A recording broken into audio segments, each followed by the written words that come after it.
Ladies and gentlemen, seekers of truth and light, today we gather to explore one of life's greatest mysteries: what happens to the soul in the days immediately after death. Across cultures, faiths, and spiritual traditions, the first 40 days have been regarded as a sacred passage, a bridge between the world of matter and the realm of spirit. When the soul first steps beyond the veil of death, the experience is both delicate and profound. In the opening days, usually the first 3, there is a remarkable process of separation. The body lies still, silent, returning to the dust of the earth, yet the soul, fully alive, fully aware, begins to understand that it is no longer bound by flesh and bone. Edgar Cayce often described this moment as one of awakening, rather than an ending. He said that the true self is not extinguished but released, much like a bird leaving its cage. The spirit finds itself in a new dimension, sometimes startled, sometimes comforted, depending on the life it has lived and the readiness of its consciousness. Many accounts, from near-death experiences to ancient teachings, echo what Cayce spoke of. The soul, in these early days, hovers close to familiar places, near the body it once animated, near the loved ones it cannot yet let go of, near the home where memories and affections still linger. Families often report that in the hours or days after death, they sense something unusual, a fragrance that appears without cause, a fleeting shadow in the corner of the room, a vivid dream, where the departed speaks with startling clarity. These moments are not imagination. They are the echoes of the soul's nearness, the natural reaching out of a consciousness that is reluctant to part completely from the life it has just left behind. Cayce explained that this period is not random. The soul remains close for a reason. The first 3 days are a time of orientation. Just as a traveler pauses when stepping into a new land, the soul pauses in this threshold state. It is adjusting to the realization that it no longer needs breath to live, no longer needs eyes to see, no longer needs speech to communicate. Thought itself becomes the language, and love itself becomes the bridge. For some souls, this realization comes gently with joy. For others, who may cling tightly to the material world, there can be confusion or even resistance. They may not yet accept that their earthly journey has closed. What determines the nature of this first stage is the life the person has lived. Cayce emphasized again and again that, like attracts like, a soul steeped in kindness, service, and spiritual awareness finds the transition natural, almost effortless. A soul that lived in anger, selfishness, or fear may feel disoriented, still trying to grasp at the physical world it has lost. Yet even then, the process is filled with grace. Guides, helpers, and loved ones from the unseen world often draw near to assist, offering comfort, inviting the soul to release its hold and step fully into its new reality. During these early days, the soul also becomes aware of its expanded senses. It can see the grieving family, yet without the barriers of walls or distance. It can hear thoughts rather than just words. Time itself begins to shift. Hours and days may not feel linear in the same way. Cayce noted that in this condition, the soul begins to realize the eternal nature of existence. It understands, even if dimly at first, that it has not ceased but transformed. This is why many cultures honor the days immediately following death with vigil, prayer, and ritual. They instinctively recognize that the departed are near, listening, watching, learning how to let go. Cayce encouraged prayer during this time, not only for the comfort of the living, but as a beacon for the departing soul. Thoughts of love and blessing act like gentle hands, guiding the spirit onward, reassuring it that release is safe, that the journey continues. So in those first 3 days, what happens is not an ending, but a tender crossing. The soul separates, but it does not vanish. It lingers, it observes, it reaches out. It is as if it is given a final chance to whisper its farewells, to see once more the faces it loved, and to understand that death is not darkness, but the dawning of another light. As Edgar Cayce so beautifully put it, the soul is awakening to its true home, and these opening days are but the first steps on that eternal path. After the initial separation from the body, there comes a profound awareness that the soul has crossed a threshold. It is no longer only the experience of leaving behind the flesh, but the dawning recognition that life itself continues. This realization, often described in the readings of Edgar Cayce, is not fearful but luminous. He explained that the soul becomes aware of a greater reality, and that this moment is one of the most liberating experiences it will ever know. At first, the soul may feel as though it is drifting, as though caught between two worlds. It looks upon the physical body that once carried it, and at the same time it senses the pull of an unseen realm. This dual awareness is gentle, almost dreamlike. For some, it is like awakening from a long sleep to discover that the dream was not the whole story. There is something far greater beyond it, something eternal. In these moments, the soul often perceives a light. Those who have tasted near-death experiences, whose accounts mirror so closely what Cayce described, speak of a radiance more brilliant than the sun, yet soft and embracing. It does not blind or burn. It comforts. It calls. This light is not an object to be reached but a presence to be entered, a presence that feels like home. For some souls, this awareness comes quickly. For others, who are still attached to earthly cares, it may unfold more gradually. Yet in every case, it is a revelation. Death is not an end, but a transition into a higher vibration of being. Cayce noted that the quality of this awareness depends upon the life one has lived. If a person has cultivated faith, love and service, the transition is bathed in peace and welcome. If the life has been more troubled or self-centered, the awareness may come with a measure of confusion or reluctance. But even then, the soul is not abandoned. There are presences, guides, helpers, sometimes departed loved ones, who draw near, their task to reassure and to guide. They remind the soul that nothing is lost, that every lesson of earth carries forward, and that this new state is not foreign, but the true homeland of spirit. This is also the time when the soul begins to understand its new senses. No longer confined by the physical brain or the five senses, perception expands. Thought travels instantly. Love is felt directly, not only spoken. The barriers of distance dissolve, and the soul can be in more than one place, experiencing more than one reality. A grieving daughter whispering in prayer may feel the comfort of her father's presence, because in this stage, he is indeed near, fully aware of her love. Such moments are not illusion. They are the evidence of this awakened awareness. Many traditions speak of this phase as the crossing over, a sacred bridge. In Christian faith, it is often described as the soul coming into the presence of angels. In Tibetan teachings, it is the entry into the bardo, the space between lives. In all cases, the essence is the same. There is an awakening to a reality far larger than what the eyes of flesh could ever see. Cayce's readings affirm these parallels, reminding us that truth is universal, though expressed in many tongues. What is most striking is the peace that often fills this awareness. Those who have left behind pain or suffering discover that it no longer binds them. The illness is gone, the struggle is ended, the limitations of age or infirmity fall away. The soul feels light, whole and free. It recognizes itself not as a body with a spirit, but as a spirit that once wore a body.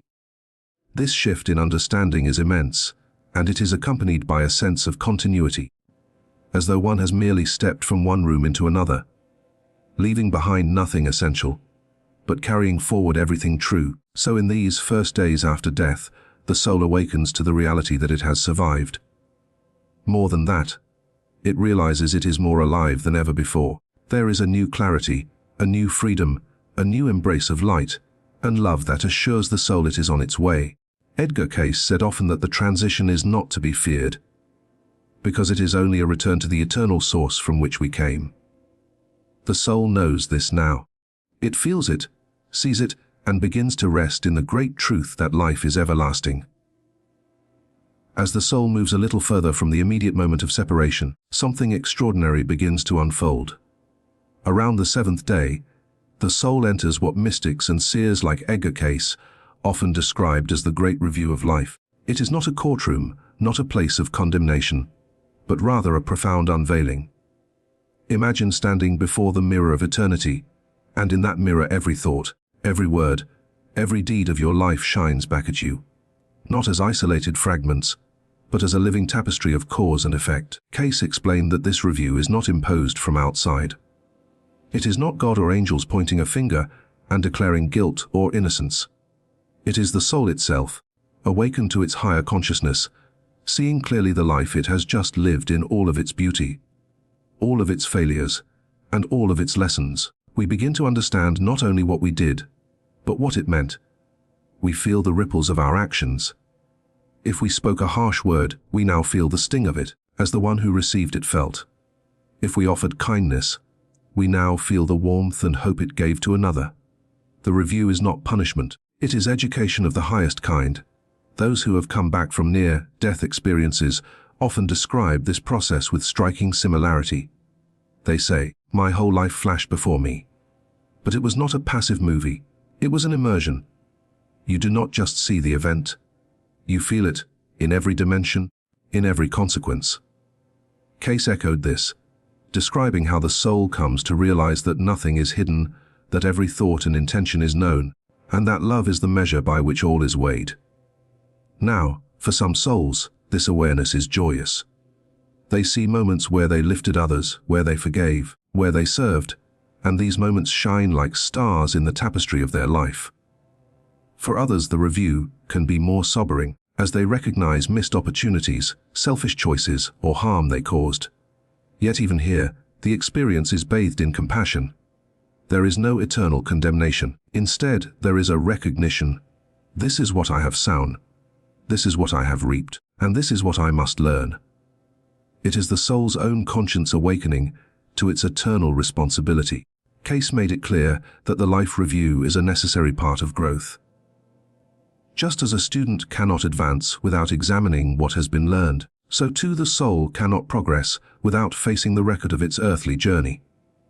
And yet, within this review lies tremendous hope. Every soul sees not only its errors but also its possibilities.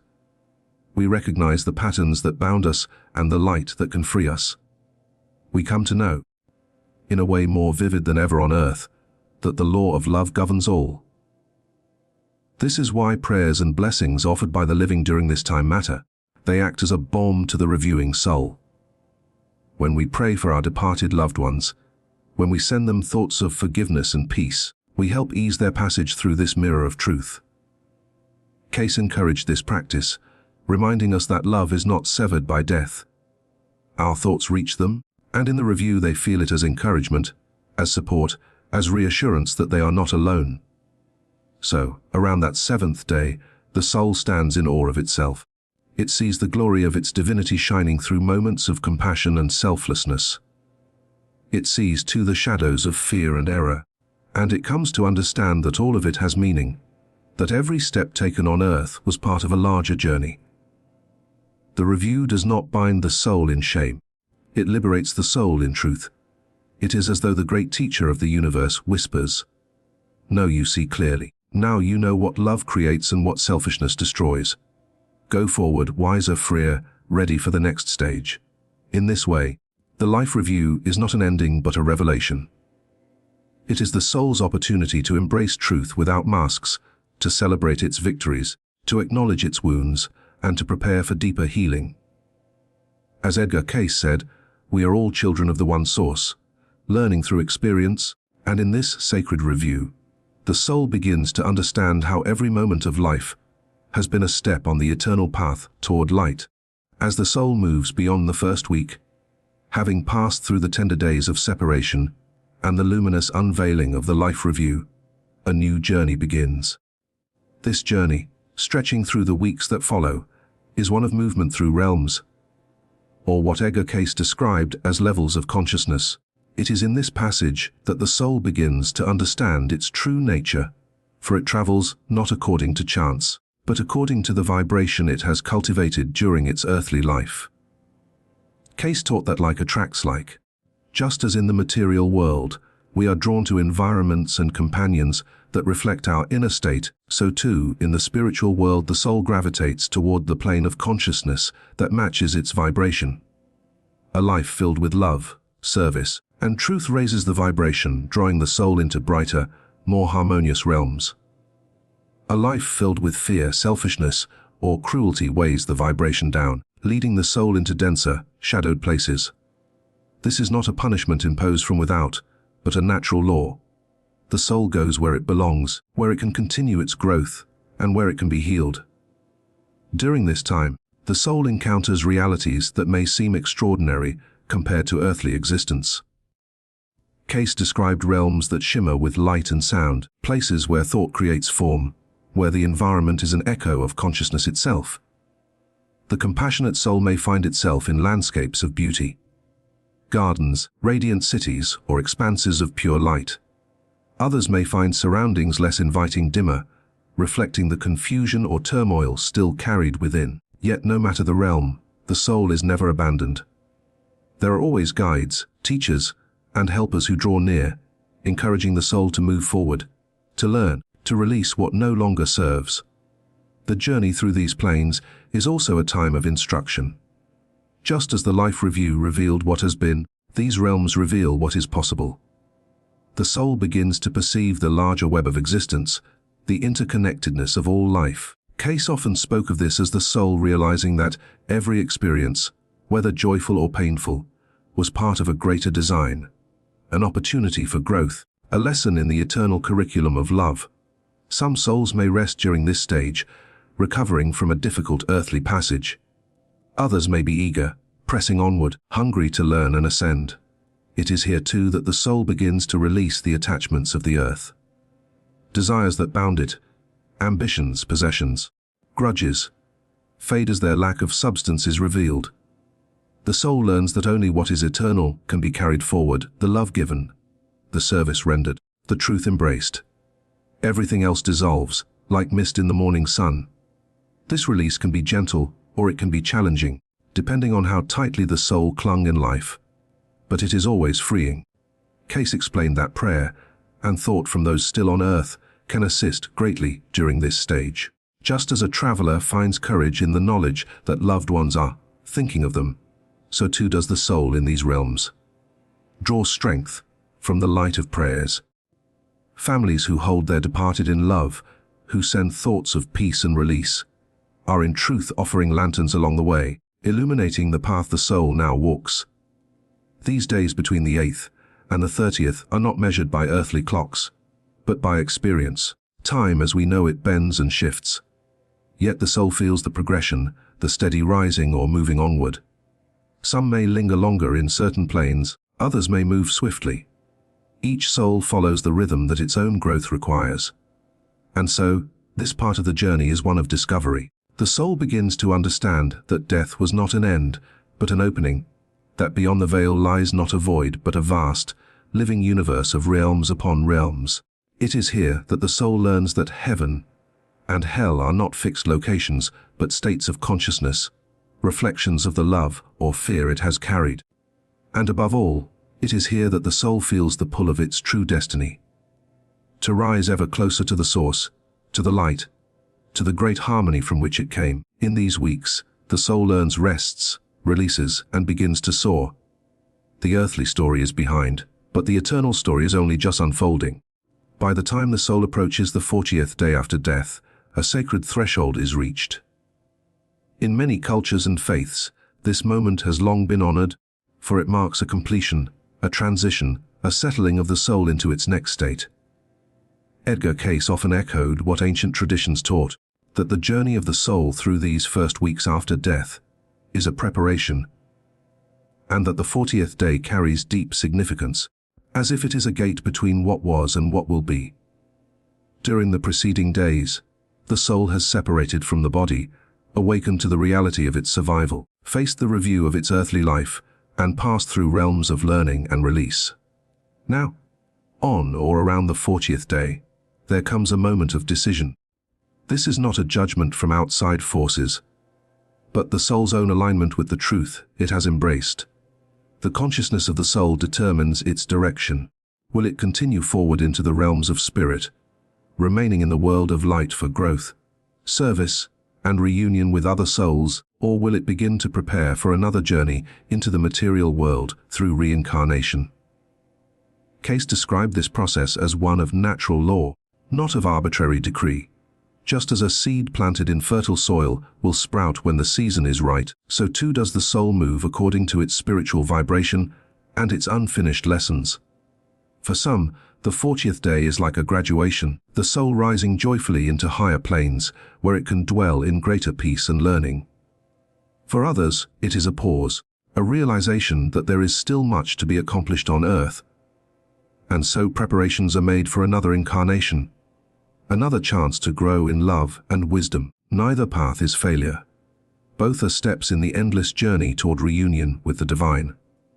This is why the 40th day is marked in Christian, Orthodox, and Buddhist traditions with prayer and remembrance. It is seen as the moment when the soul finally releases its strong ties to the earthly realm and takes its place in the realm most suited to its growth. Loved ones on earth, through their prayers, can assist in this release, encouraging the soul to rise freely, unburdened by grief or clinging attachments. Cayce encouraged such practices, teaching that our thoughts and prayers are not lost in the air, but are felt as living currents of energy by those who have crossed over. They become a support, a light, a reassurance as the soul steps across this boundary. The 40th day also symbolizes completion in a universal sense.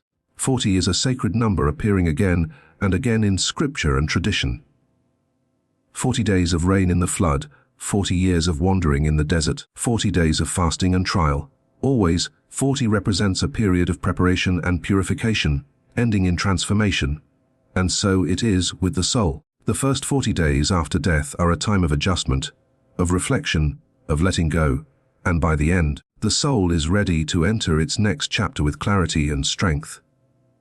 For those who have loved and lost, understanding this can bring comfort. Death is not a vanishing, it is a journey, and by the 40th day, the soul is safely settled into its rightful place. Whether it continues in spirit or prepares to return, it does so with guidance, with purpose, and with the imprint of divine love. Our task, as those still walking the earth, is to bless them, to release them, to trust the process of spirit that carries them forward. So when we think of the 40th day, let us think not of finality, but of fulfillment. The soul has completed its first great steps beyond the veil. It has remembered who it is, reviewed where it has been, released what it no longer needs, and chosen where it will go. This is the meaning of the 40 days, a cycle of passage, a circle of becoming, a holy transition that reminds us all that life is unending, that spirit is eternal, and that love is the current carrying every soul home, across the world, across cultures, across centuries. There is a mysterious agreement about the sacredness of the first 40 days after death. Though the languages differ, though the rituals take different shapes, the essence remains strikingly the same. These 40 days are a bridge between worlds, a time when the soul is in transition and when the living are called to remember, to pray, and to release. Edgar Cayce often pointed to this harmony among traditions as a sign that there is truth woven into the fabric of human spiritual memory, a truth that transcends dogma and belongs to all humanity. In the Christian tradition, prayers and memorials are often offered on the 40th day. In the Eastern Orthodox faith, it is believed that the soul journeys through different stages of purification and encounter until, on the 40th day, it arrives at a place of rest, guided by angels and accompanied by the prayers of the faithful. This is not unlike what Cayce described, a journey of learning, of review, of ascent, with the prayers of loved ones acting as light along the way. In Buddhism, particularly in the Tibetan teachings, there is the concept of the bardo, the intermediate state that lasts up to 49 days. Here too, the soul undergoes experiences that reflect its inner state, encountering visions of peace or turmoil, depending on its karma and its level of awareness. The family and community chant prayers, not only to comfort themselves, but to aid the consciousness of the departed in its passage.